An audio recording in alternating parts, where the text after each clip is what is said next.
আহ, সত্যি এই যে মিডিয়া থেকে যা শুনতে পেয়েছি গতকাল, এবং কিছু ছাত্রছাত্রীরাও ফোন করেছে রাত্রিবেলায়, যে ত্রিপুরা মধ্যশিক্ষা পর্ষদের যিনি প্রেসিডেন্ট, উনি 3 দিন আগে যা বয়ানটা দিয়েছেন, বলেছেন যে বাংলা এবং রোমান হরফে ককবরক বিষয়টা লেখা যাবে, এবং যে বিষয়টাতে নিয়ে বহু আলোচনা চলছিল, এটা প্রায় সমাধানের দিকে চলে গেছে।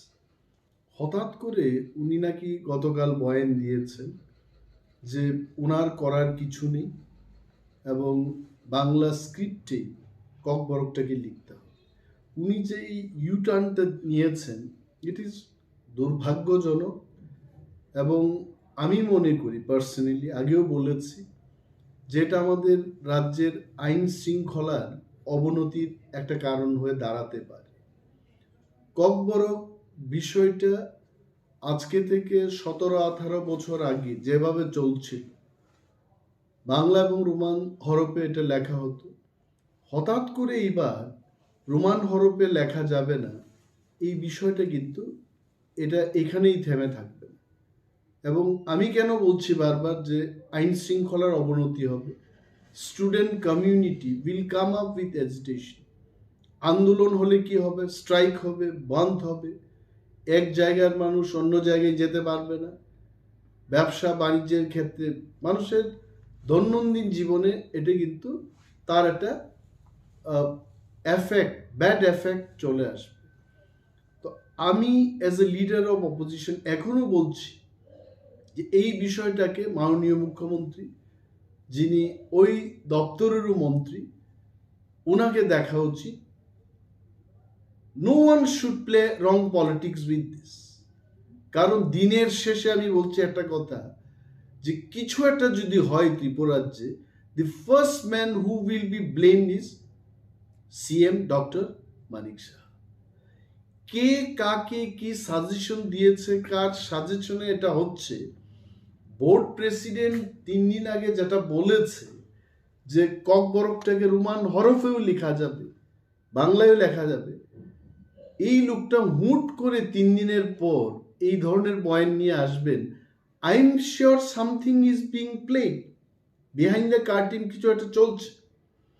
কিন্তু আন্দোলনের পরিণতি এবং আইন শৃঙ্খলার অবনতির কারণ, এই দায়ভারটা কার কার ঘাড়ে চাপবে, এটা তার জন্য কিন্তু সরকার এবং মাননীয় মুখ্যমন্ত্রী দায়ী থাকবে। আমার মনে হয় it is my suggestion to the government, my humble suggestion. আমি গভর্নমেন্টকে, আমি সেই ব্যক্তি নই যে গভর্নমেন্টকে সঠিক বা সাংঘাতিক কিছু পরামর্শ দিতে পারবো, কিন্তু আমার মনে হচ্ছে যে মাননীয় মুখ্যমন্ত্রী এই বিষয়টাকে গুরুত্ব দিয়ে দেখে যেভাবে আগে চলতো ওইভাবেই করলে পরে কিন্তু ভালো হবে। প্রথম ব্যাপার হচ্ছে, যেটা আপনি জিজ্ঞেস করেছেন, যে আমাদের এখানে কোনো ইনফ্রাস্ট্রাকচার নেই, এই ব্যাপারে কিন্তু আমি আগেও বলেছি। 17 বছর ধরে রোমান স্ক্রিপ্টে যারা লিখছে তাদের পেপার কারেকশন হচ্ছে, তাহলে ওই টিচাররা কোথা থেকে আসলো তখন? এই 17 বছরের যে ধারাবাহিকতা, এটাই প্রমাণ করছে যে আমাদের কাছে ইনফ্রাস্ট্রাকচার রয়েছে। এবং ত্রিপুরায় এমন কোনো টিচার নেই, আমি দায়িত্ব নিয়ে বলছি, ত্রিপুরায় যারা পড়াশোনা করছে টিবিএসসি থেকে, ক্লাস 1 থেকে এবিসিডি পড়ানো হয়ে থাকে, রোমান স্ক্রিপ্ট কেন জানবে না? 1 নম্বর।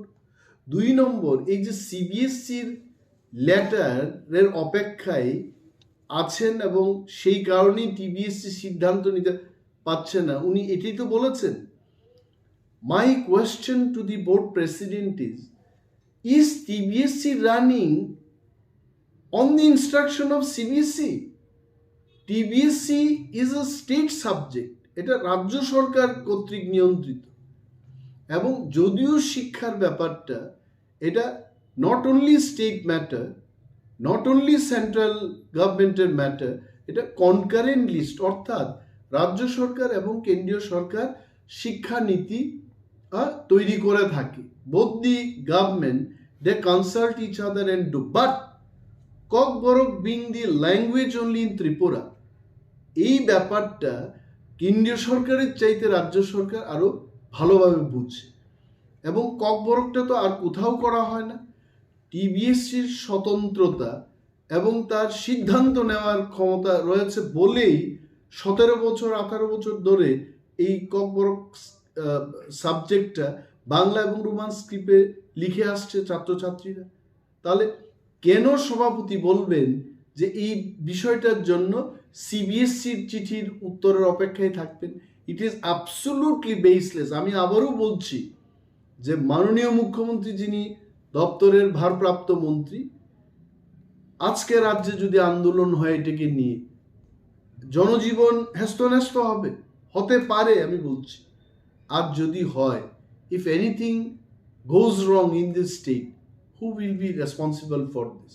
সিএম এবং যারাই ওনাকে সাজেশন দিচ্ছে। I don't know, everything was all right 3 days before. সম্পূর্ণ people started welcoming, appreciating the government, appreciating the honourable CM. হঠাৎ করে এই জায়গায় আবার ওনারা চলে যাবেন, এটা কিন্তু দেখার ব্যাপার আছে। My appeal, my humble suggestion to the government is, আগের যে প্রথা ছিল সেই প্রথাটিতে চালু থাকুক, এটাই আমার বক্তব্য।